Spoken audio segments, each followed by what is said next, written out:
Assalamu alaikum students. I hope all of you are fine. Let's start our today's lecture.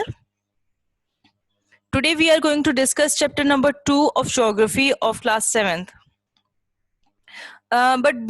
Before we start our today's lecture, let's revise the topics which we discussed in previous lecture, and the topics are denudation and its types.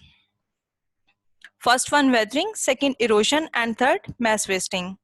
और इनमें हमने weathering और उसकी types को discuss किया था जो कि हैं फिजिकल और mechanical weathering, chemical weathering, organic और बायोलॉजिकल वेदरिंग। आज हम डेनोटेशन की बाकी दो जो टाइप्स हैं उसको डिस्कस करेंगे जो कि इरोजन और मैस वेस्टिंग है। So let's start with erosion and its definition is the thinning and removal of earth surface is known as erosion. This process is mostly done by rivers, glaciers, wind, and coastal waves. Therefore, these are known as factors of erosion. These factors also transport the broken parts of rocks from their original places to new areas.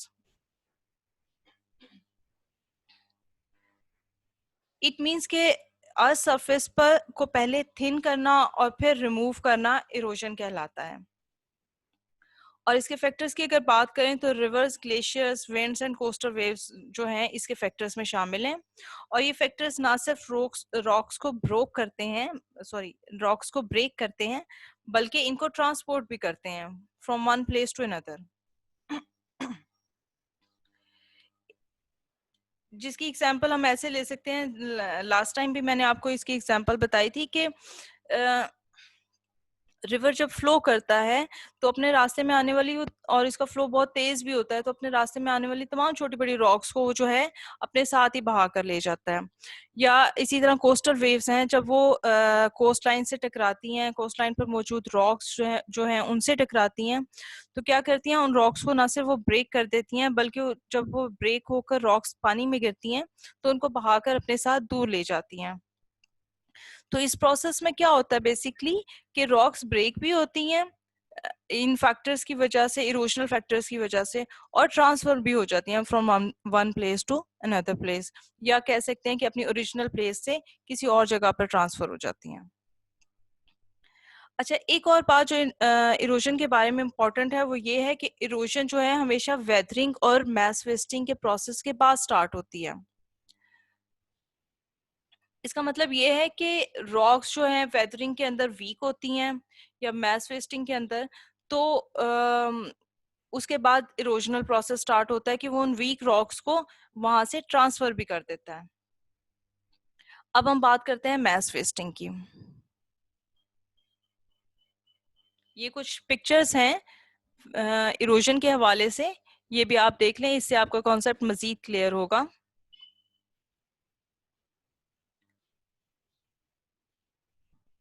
अब हम बात करते हैं mass wasting की।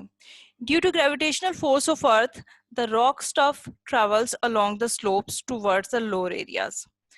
It is known as mass wasting. The rocks are destroyed by weathering. Due to gravitational force, the rock stuff travels faster on steeper slopes as compared to less steep slopes, and this process continues as soil creep or mud flow वगैरह।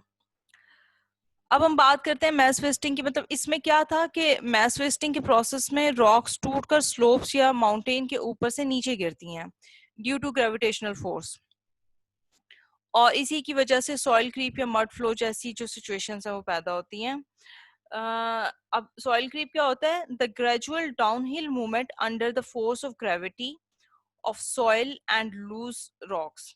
ठीक है, यानी कि soil और loose rocks या टूटी हुई rocks की जो ऊपर से नीचे की तरफ मूवमेंट है उसको हम ग्रेविटेशनल फोर्स की वजह से उसको हम जो है सॉइल क्रीप भी कहते हैं।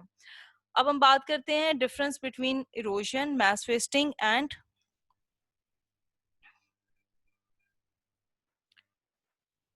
वेदरिंग की।